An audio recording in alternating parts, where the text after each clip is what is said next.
നമ്മളിപ്പോൾ കാണുന്നത് തിരുവമ്പാടിയുടെ കുടകളാണ്. തിരുവമ്പാടിയുടെ കുടകളിലാണ് ഈ വർണ്ണങ്ങൾ, അതായത് മയിൽ പീലി വിടർത്തി നിൽക്കുന്ന ദൃശ്യങ്ങൾ നമുക്ക് കാണാൻ സാധിക്കുന്നത്. ഒപ്പം തന്നെ പാറമേക്കാവിന്റെ കുടകളുമുണ്ട്.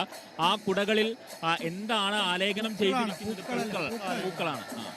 പൂക്കളാണ് ആലേഖനം ചെയ്തിരിക്കുന്നത്. അത് യെസ്, അപ്പം മനോഹരമായിട്ടുള്ള പൂക്കളാണ് ആലേഖനം ചെയ്തിരിക്കുന്നത്. നടുവിൽ നീല എന്ന് വിളിക്കാവുന്ന തരത്തിലുള്ള കുടകളാണ്. എന്നാൽ ബാക്കി കുടകളൊക്കെ തന്നെ വെള്ള കളറിലാണ്.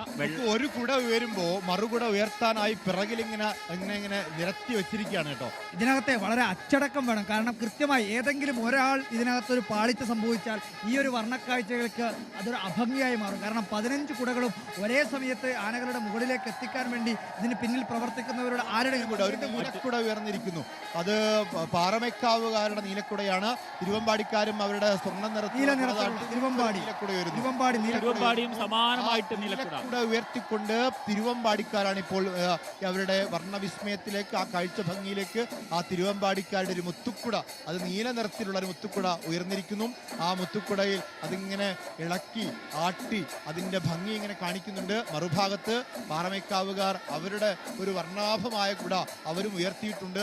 അങ്ങനെ ഒട്ടും വിട്ടുകൊടുക്കുന്നില്ല കേട്ടോ. തിരുവമ്പാടിക്കാരും പാറമേക്കാവുകാരും കുടമാറ്റത്തിന്റെ ഭംഗി അതൊട്ടും വിട്ടുകൊടുക്കാതെ ഇരുകൂട്ടരും അങ്ങനെ മാറി മാറി കുടകൾ ഉയർത്തിക്കൊണ്ടേയിരിക്കുകയാണ്. എന്തൊരു കാഴ്ചയാണ് നോക്കൂ. ആൾക്കൂട്ടത്തിനിടയിൽ പൂരത്തിന്റെ അതിന്റെ ഏറ്റവും മനോഹരമായ ദൃശ്യങ്ങളാണ്. കാരണം പുരുഷാരത്തിൽ ആൾക്കടലിൽ എങ്ങനെയാണോ ഒരു കുടമാറ്റം നടക്കുന്നത് അതിന് സമാനമായ രീതിയിൽ തന്നെയാണ് ഇത്തവണ. ആളുകൾക്ക് കുറവൊന്നുമില്ല. അതായത് ആളുകളൊക്കെ സജീവമായി ഈ തൃശ്ശൂർ പൂരത്തിന് എത്തിയിട്ടുണ്ട്. വലിയ ആൾക്കടൽ തന്നെ നമുക്ക് ഈ രണ്ട് ദേവിമാർക്കിടയിലും നമുക്ക് കാണാൻ വേണ്ടി കഴിയും.